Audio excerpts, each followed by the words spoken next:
So hello, welcome to my channel. So for today's vlog, I am going to share the information yung pag-process ng this application or ano yan sa Saudi. So itong ipaprocess ko is appointment. Ito yung pinaka-website mismo or pinaka-portal ng VFS Saudi. Kasi yung Saudi dito sa United Arab Saudi Consulate, wala silang sa portal, so hindi sila nag-a-accept ng walk-in. So kailangan mo talagang dumaan sa BFS. Ang mahirap lang sa sa Saudi Consulate dito sa United Arab Emirates is wala silang customer service representative na sumasagot sa mga inquiry kahit natawagan mo talaga yung hotline nila. So walang sumasagot doon. And before, nung nag-process ako ng visa ng boss ko, ang nangyari, kung saan ako na-connect ako sa India, as in wala talaga akong matanungan. So, dito lang talaga sa BFS. Kaya medyo mahirap and mahirap din hanapin tong website na to. So, ang gagawin natin is, isi-select natin to. Kailangan mong hanapin kung saan yung location ng country mo. So, hanapin natin United Arab Emirates. Pero kayo, kung nasa saang country kayo, kung saan yung country origin nyo, yun ang i-click nyo. Kasi pag mali yung na-connect nyo, hindi kayo makakuha mismo ng schedule dun sa lugar na yung lugar nyo. So, since nasa United Arab Emirates ako, ang pipiliin ko is United Arab Emirates English para i-reflect nyo dun yung appointment ng Abu Dhabi, Dubai, and Sharjah. So, i-click natin to. Okay, so ito yung pinaka-note niya. Due to COVID-19 situation, all applicants should have rescheduled appointment. No walk-in, it will be available. PFS does heal, increase all online slots. So, okay. So, after nyan, ito yung pinaka-dashboard niya. So, magsiselect ka dyan ng schedule appointment, visa fee, visa center, and track status. So, tingnan muna natin yung visa fees. So, ayan. Ayan yung visa fees. Ito na yung pinakabuuan ng dashboard ng BFS Test Heal ng Saudi Arabia. So, i-click natin dito sa Visa Information Guide. So, since pinili ko ng country is United Arab Emirates, dito mo hahanapin ngayon kung anong klaseng visa ba ang isi-select mo. Kung business as visit single entry, business multiple entry, diplomat, or educational government, educational private. So, ayan, pipiliin mo dyan and then punta ka sa get details. Pero prior to that, silipin na rin natin yung ibang, So, ayan, nakalagay dyan, the visa is issued to businessmen who want to visit the Kingdom of Saudi Arabia for market and expose business in the country for investment and partnership. So, prior to that pala, bago kayo mag-submit nito, kailangan nyo pong humingi ng requirements ng trade license copy ng company na mag-i-sponsor sa'yo or yung taong mag-i-invite sa'yo. Plus, kasi may kukunin ka dong serial number.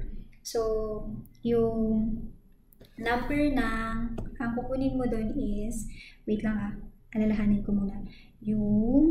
Titingnan ko yung application ko before. Ang kailangan mo doon is,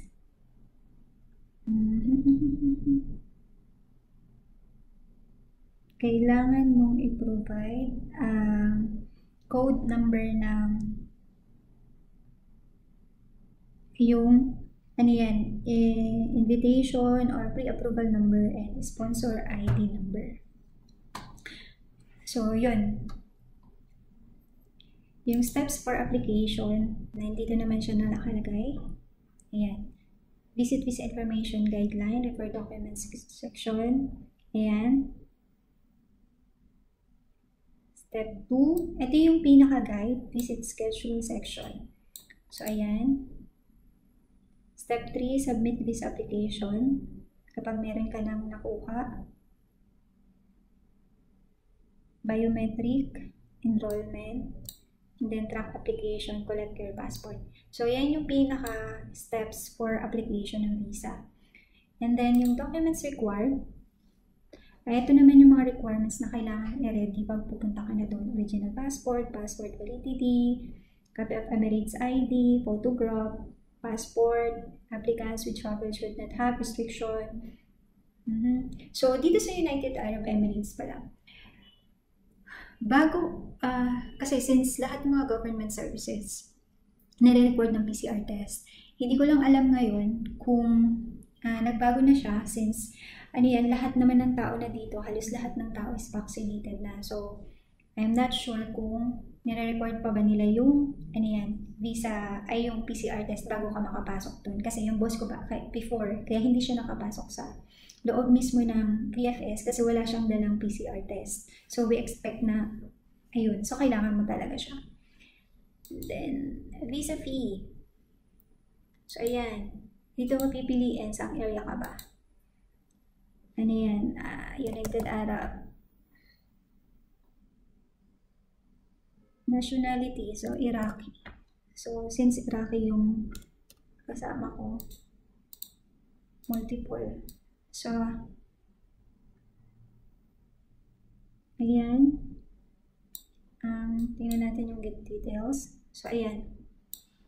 Ito yung, charge na babayaran. Pero pag, pag VVIP ka sa launch service fee, magbabayad ka pa ng additional na 337.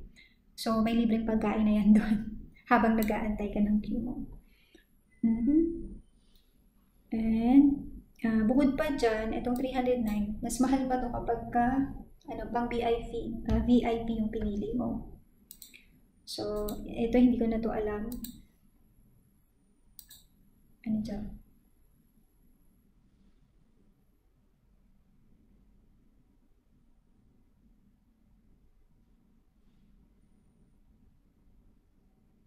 So, ayan, processing time. Makikita mo naman kung kailan yung processing time. Ayan. Electric processing, VFS test.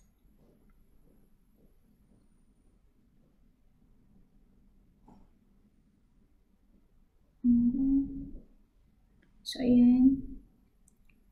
Within 2 working days daw for application.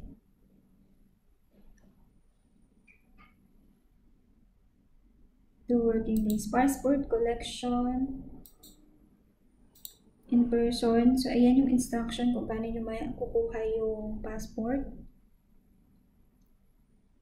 Visit the visa centers per time and date indicated for passport collection, blah, blah, blah, blah.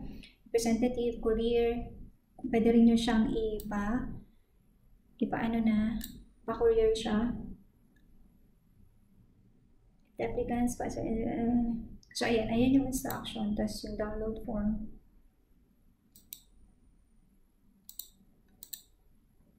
Yung details. So, since wala siya. So, muna ako na tubig. And then, security regulations.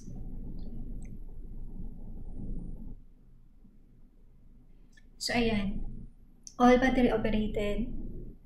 Sealed and below. So, ayan yung mga security regulations bago ka pumunta doon sa vicinity, sa VFS mismo. Tapos dito sa taas naman, makikita mo how to apply, visa fees, appointment, schedule. Yan. Okay. Tapos yung track status, visa center, corporate contact. So, syempre, punta na tayo dun sa schedule ng appointment. Sa appointment, makikita mo dyan, schedule appointment, modify information, reschedule an appointment, and repeat appointment. So, select nationality. Ngayon, piliin ko na yung application. Ay, yung nationality ng ipaprocess ko is Iraqi. So, kukuha ako ng business multiple entry for 1 year. And then, hopefully itong website na is gumana kasi pangatlong try ko na to, promise. Since kaninang morning pa naglolo ko siya, hindi makapag-proceed, hindi matuloy-tuloy yung application ko. Tapos dito, nakalagay naman dito. Nakanote pala na kapag residence ka ng Dubai, sa Dubai ka lang pwede mag-apply. Sa Dubai ka lang pwede kumuha.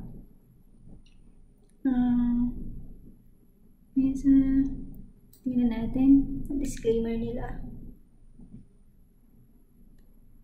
This is a non-refundable fee. All other service. The processing time for visa application by physical. All fees subject to change as per rate and communication received by the fees not apply American national applying for if the applicant mentions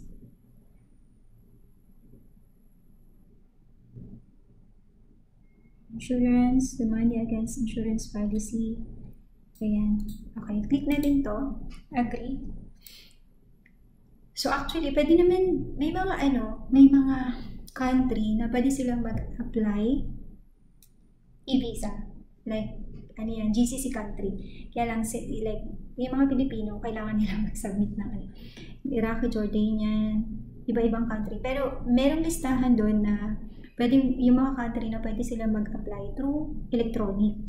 So, eto, kapag hindi ka kasama dun sa list ng country na nakalista, so ito ang gagawin mong procedure. So, terms and condition. Okay. Welcome to website. International visa application users. Terms condition. The use of visa application. Schedule 3 days of appointment. For an example date, you will be selected an appointment. If you have cancelled your appointment 72 hours from that time, you may schedule appointment and upgrade it. For example, if you have an appointment, schedule your appointment. No. Show previous or you had an appointment but did not submit your application. For example, you have a number of changes in appointment. For example, if you have scheduled. So, ayan, sa dami-dami ng ang daming yan na natin yan. Accept na natin yan. So, ngayon, ang ilalagay ko na lang na email address is email address ko para hindi na ako magtanong dun sa kasama ko. Application number. Mamaya ko na lang yan i-change kapag yan. So, applicant passport number is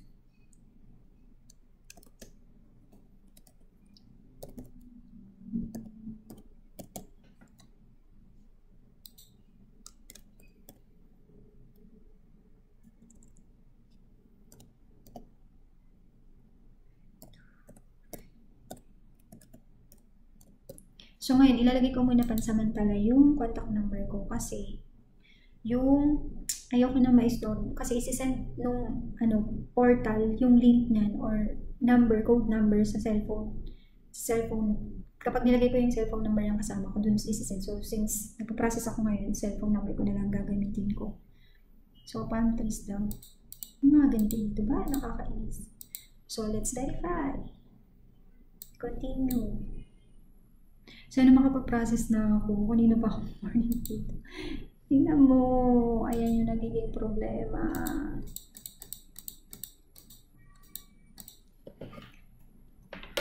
So, ang gagawin ko, dahil hindi siya gumagana.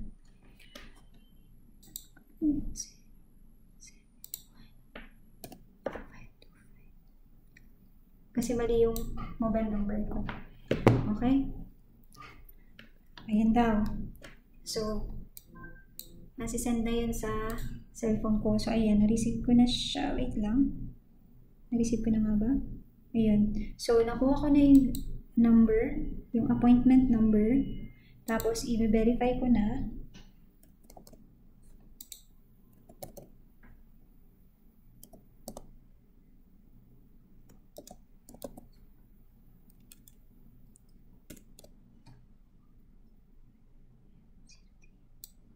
I'm not a robot again. Nakakainis to. I'm not a robot na to. Traffic light. Okay, fine. Ito na nga natin to. Verify. Double check natin ulit. Individual. So, next. Proceed tayo. So, ayan. Kung nakikita nyo, nandito na ako sa schedule ng appointment. Tapos, dito sa gilid, nakikita mo dyan kung ano na ba yung percentage of completion na ginagawa mo. Next, sa invitation, ayun. So, sabi ko nga, kailangan mo yung invitation letter from your sponsor. 070.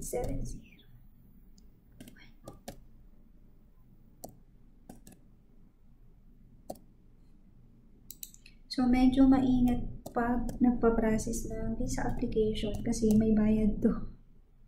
So, make sure na tama yung ginagawa natin at mag-focus tayo.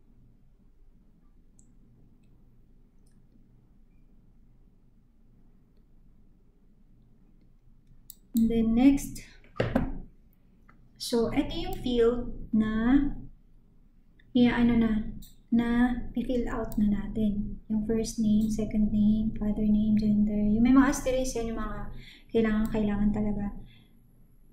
And then, ayan. Next is ito. So, ayan. Next is, wait lang. Kailangan ko pala siyang fill out muna. Siyempre, so, i-fill out muna natin. So, ayan. Ito yung mga information na kailangan mo i-fill out. Okay?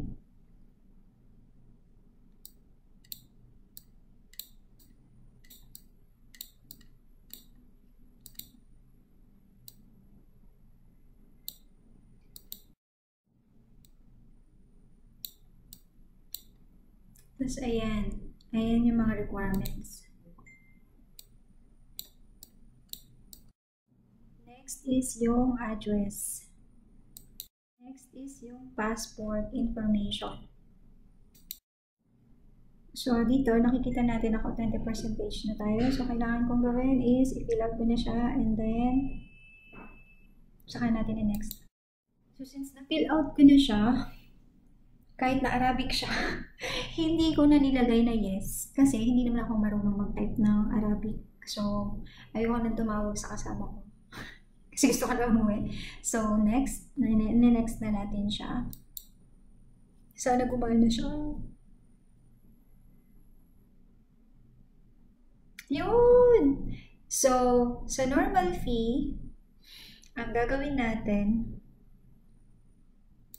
wait lang, tanungin ko muna yung kasama ko about sa schedule. Kasi, ano yan, para alam niya, wait lang. So, ayan, ang pipiliin natin, kasi tinanong ko yung kasama ko, is next Thursday, normal lang. Normal, and then 10:45. Select time for your appointment, Dubai, June 9. And then, ayan na, nasa 80% of completion na tayo. And then next. And then, ayan na siya. Confirm na yung booking niya. So, eto na. Kailangan na natin i-prepare ang kanyang documents.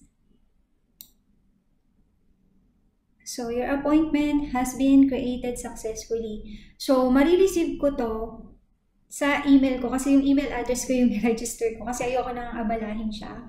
And then, ipo-forward ko na lang yun sa kanya. So, eto na yung booking appointment schedule ng details.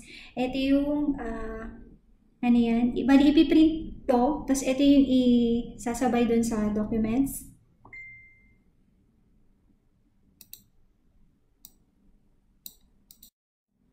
So, ayan yung pinaka-details. Pinaka-details niya. Yung pangalan, passport, expiry. Tapos, ito yung amount na babayaran niya pagpunta doon ng kasama ko. Tapos, andyan yung instructions. Tapos, ito yung mga documents na kailangang i-prepare pagdadalhin papunta doon. Tapos, ayun yung important notes. So, So, in short, tapos na tayo makapag-book ngayon. Ang gagawin na lang is yung kasama ko, pupunta na lang siya doon sa BFS mismo para mag-process ng, ano niya, isasubmit na lang yung mga documents na, yung mga requirements. Bali, pipila pa siya doon, antayin niya pa yung token. Pipila pa siya doon, tapos sasabit niya na lang to. Tapos yun, i-issuehan na siya ng visa kung approvable yung, ano niya, kung ma-approve siya. So, i-issue na lang siya. Most probably 2 to 3 days lang yun. So, hopefully may natutunan kayo sa, ano yan, sa vlog ko. So, ayun. Thank you so much. Sana po mag-subscribe kayo sa channel ko. And pasensya na medyo mahaba. As in talagang ganito haba yung process. And again, mahirap dito mag-process ng, ano yan, kumuha ng appointment kasi bukod sa ang hirap kuhanin ng website nila, wala kang matatawagan pag nagkaroon ka ng problema. So, make sure na lahat ng details na in-input mo is correct and make sure na ma-provide nyo lahat ng documents kapag pupunta na kayo doon sa sa VFS. And please note na kapag Dubai residents ka, Dubai ka lang pwede mag-apply. Kapag ano ka naman, Abu Dhabi ka lang pwede. So, hindi siya pwedeng vice versa. Kasi nangyari yun sa boss ko na hindi siya in-accept. Kaya nag-re-apply kami. Kasi during that time, wala kaming makuhang slot na, na earlier dun sa flight niya. So, ang ginawa ko, nag-try ako sa Abu Dhabi. Yun pala, hindi naman siya pinayagang makapasok doon. Kaya, make sure na pipiliin nyo kung saan location kayo, kung saan ka residence, doon ka lang pwede mag-apply. So, ayun. Bye-bye. Thank you so much and God bless. Please don't forget to subscribe to my channel and like. Sa wakas po nakapag-process ako.